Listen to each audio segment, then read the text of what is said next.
বড়োলেণ্ড কংগ্ৰেছ পাৰ্টীৰ মহিলা সভানেত্ৰী হেলেন মুৰ্মু আৰু আমি এইটো নতুনকৈ দলটো খুলিছোঁ। আমি দলটো কিবা কাৰণে হঠাৎ আমাৰ বহুত ইমাৰ্জেঞ্চিকৈ খুলিব লগা হ'ল, কিয়নো আমি যিবিলাক প্ৰাৰ্থী কংগ্ৰেছৰ আমি ৰাইট প্ৰাৰ্থী আছিলোঁ, আমি টিকেট নোপোৱাৰ কাৰণে এইটো মানে আমি খুলিছোঁ এই পাৰ্টিটো আমি কংগ্ৰেছী, আমাৰ অন্তৰাত্মা চব কংগ্ৰেছী।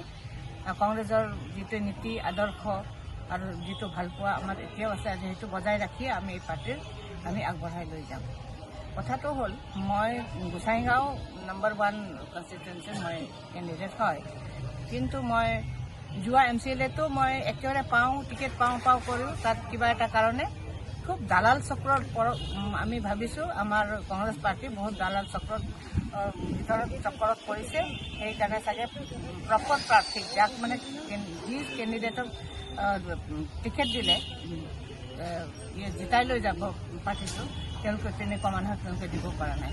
এই একেই কথা এতিয়া বিধানসভাৰ ইলেকশ্যনৰ সময়তো আমাৰ প্ৰেচিডেণ্ট মহোদয়ে আমাক কৈছে, আমাক বোলে ইয়াতে কংগ্ৰেছৰ কেণ্ডিডেট নিদিয়ে। কংগ্ৰেছৰ কেণ্ডিডেট নিদিয়াৰ কাৰণে এইটো JMM নহ'লে বা জয় ভাৰত এইটো তেওঁলোকক মানে চিট এৰি দিছে। সেইকাৰণে আমি মানে কৈছোঁ, আমাৰ ৰাইজে একেবাৰে পগলা নিচিনা হৈ গৈছে। আমাৰ ৰাইজে কৈছে, কংগ্ৰেছ প্ৰেমী ৰাইজে কৈছে, আমি কেনেকুৱা হ'লেও আমি ক'তো ভোট নিদিওঁ, আমি কংগ্ৰেছ পাৰ্টিতে দিওঁ। তেতিয়া কৈছে, বাইদেউ আপুনি খেলিবই লাগিব ইণ্ডিপেণ্ডেণ্ট। একেবাৰে সেই নমিনেশ্যন দিয়াৰ আগ ৰাতি আমি ইমান পলমকৈ 8টা-9টা বজাত গম পালোঁ হেনো ইয়াত আমাক কেণ্ডিডেট এটা দিছে। সেইটো আমাৰ প্ৰেচিডেণ্ট মহাশয়ে কৈছে। কিন্তু ৰাইজে মানে মোক অনুৰোধ কৰি ক'লে, বাইদেউ আপুনি নমিনেশ্যনটো দিবই লাগিব, আপোনাৰ পিছত আমি আছোঁ আৰু আপুনি কেতিয়াও বেছি নকৰিব।